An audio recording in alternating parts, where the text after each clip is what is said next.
Tell me the story, tell me the story, tell me the day, because David has enlisted me with taking over this episode's story time. Now, story time is a segment that started on Dave's Gone By many years ago now, when Dave was at a gas station and he found a children's book that he found rather amusing and decided to go on the show and every week read a bit of this children's book until it was finished.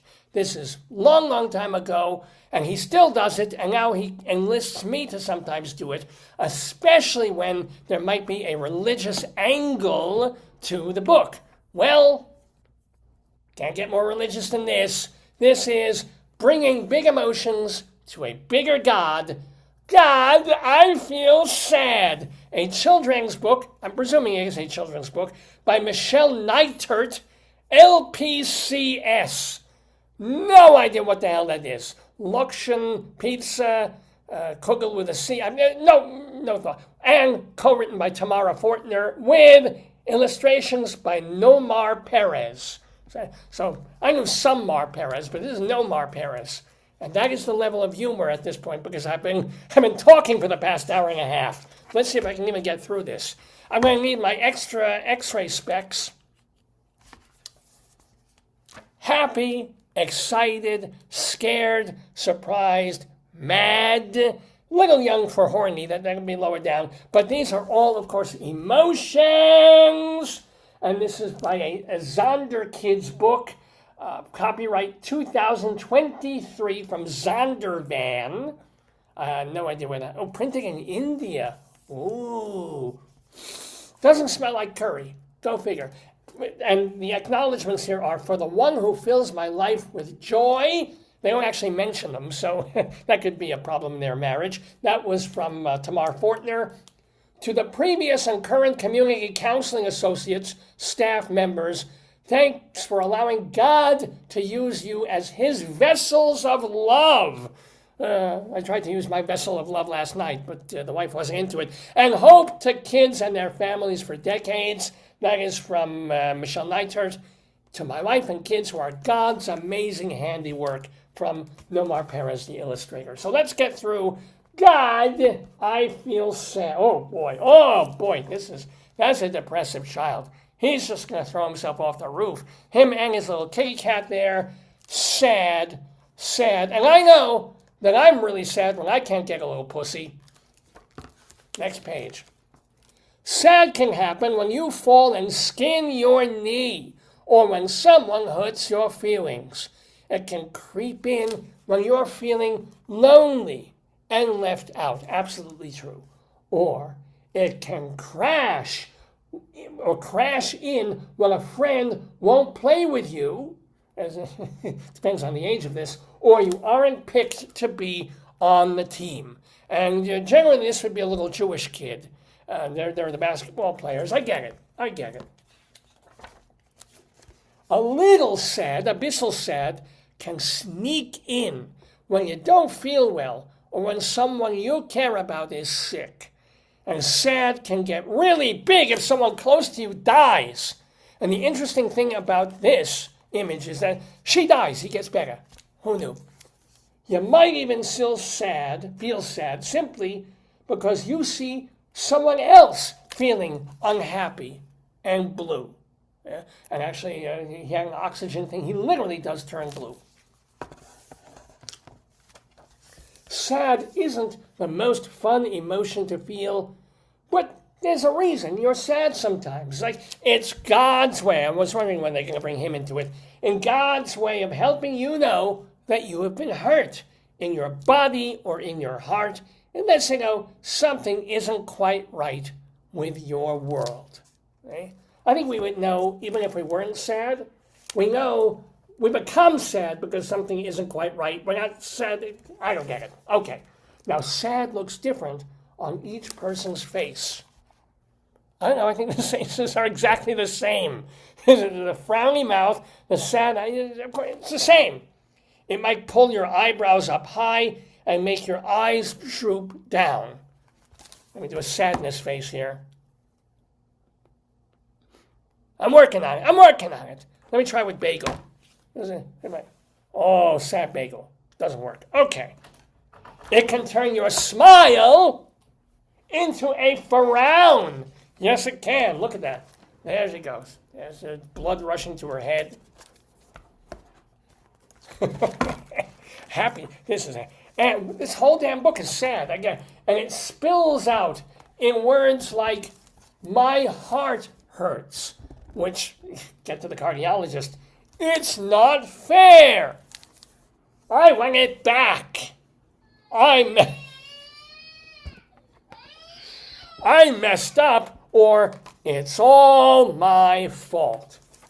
This is definitely the generation that this is so self-centered here. It's like the narcissism book. Sad can make. Well, no, Al, he's not sad. He's all right. He's a little twisted up there. He's okay. Me and fall, Rabbi. Sad can make you feel tired and heavy and as slow as a sloth. So can eating 3 pastrami sandwiches in a row, which I have done. You might want to whimper like a puppy who needs comfort and extra hugs. Or maybe you'd rather spend the day snuggled up with someone you love, right? Yeah, I would not be sad snuggled up with Gal Gadot, for example. Let me see.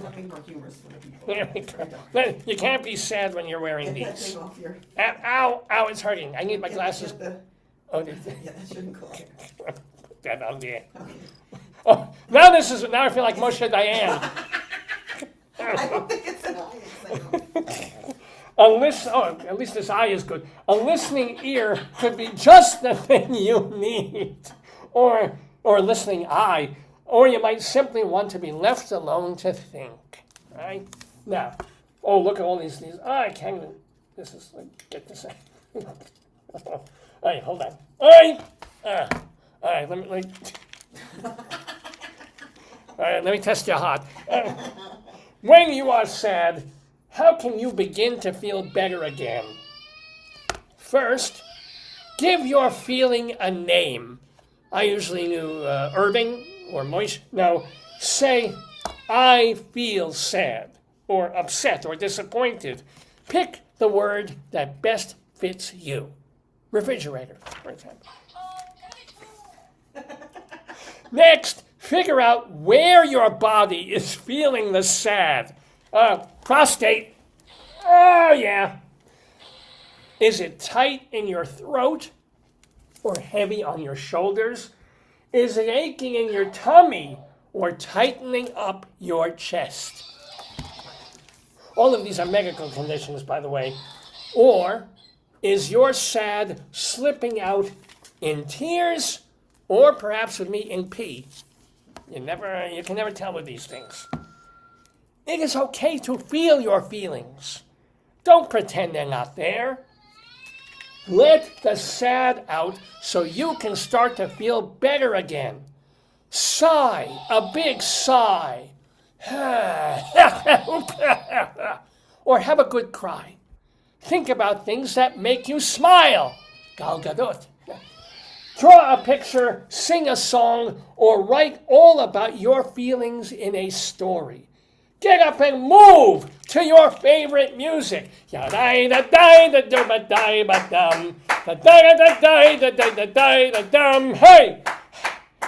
Dance until the sadness disappears or until you hurt something. If you're Jewish, probably the throwing at your knee or your hip will happen first.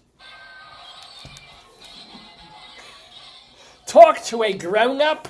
Talk to a friend.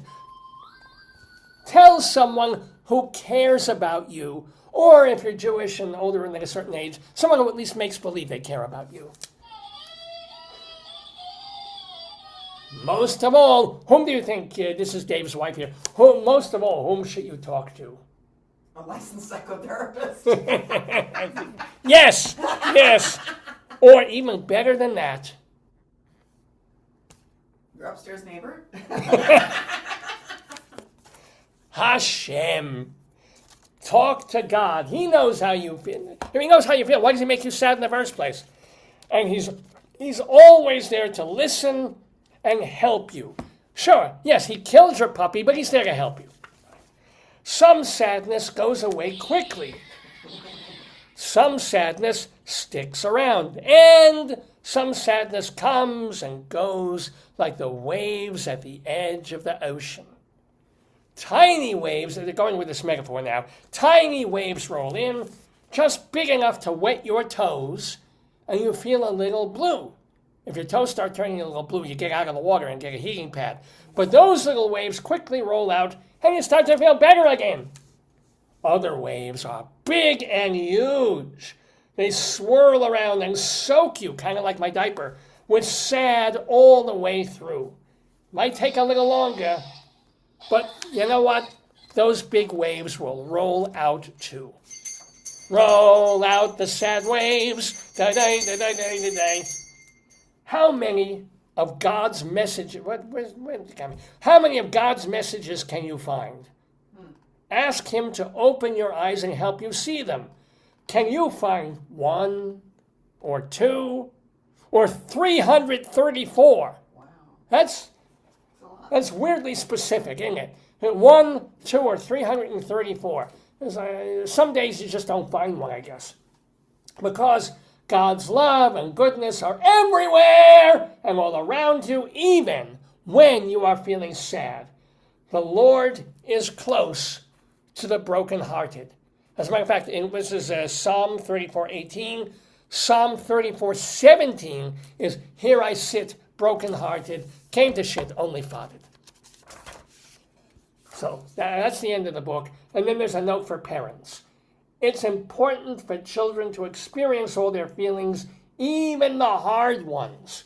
And I know when I was 11 years old, I started to experience my first hard feelings.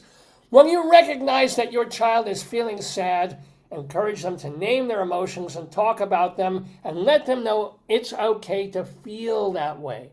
Give them opportunities to express and release their feelings, but maybe not with an X-Acto knife.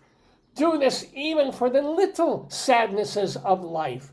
Children will need at least 90 seconds to recognize and process their emotions in order to move past them. That's, again, a very specific number. Not 334 seconds, 90 seconds, okay?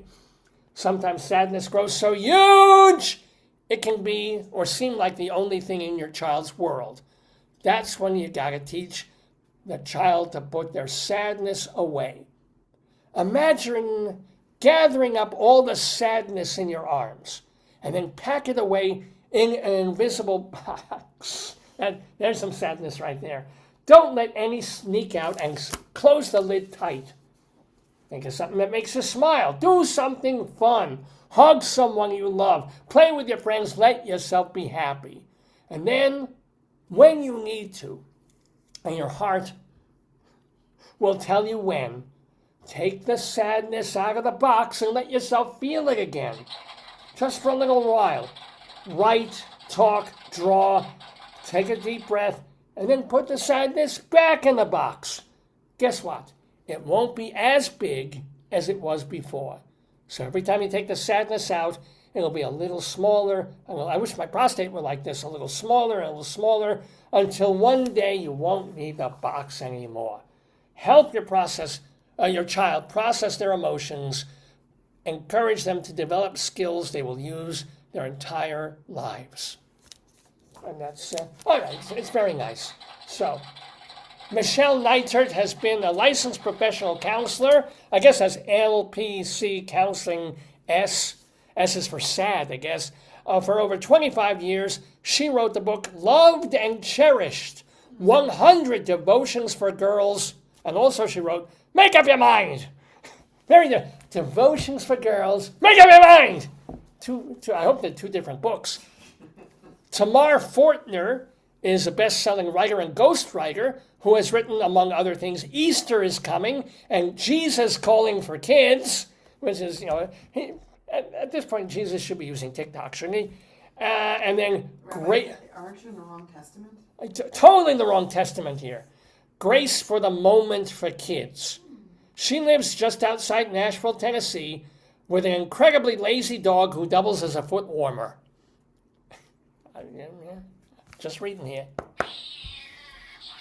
And finally, and not a moment too soon, Nomar Perez was born on Puerto Rico in the city of Ponce and moved with his parents to Ohio when he was 10. That must have been a fun move. Hey, kids, we're leaving. Where we go? Cleveland. But it's so warm in Puerto Rico. That's okay. The river here is on fire. You still get the heat.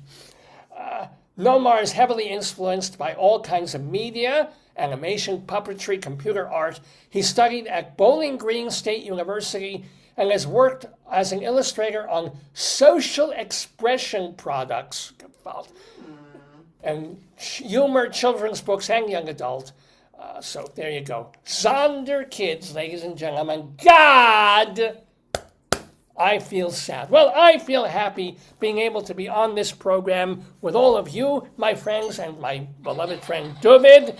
It's called Dave's Gone By. Remember, find out more about me, Rabbi Sol, at shalomdammit.com. Shalom, D-A-M-M-I-T. Plus, I have a Facebook page, of course, Rabbi Sol Solomon. I got a Twitter thing, at Rabbi Sol Solomon. I don't think I have a blue sky thing, because I'm Jewish. All my skies are gray. But ladies and gentlemen, let us end this Storytime segment and bring back the producer and host of this program, the one, the only Dave. Have a fine, fine week.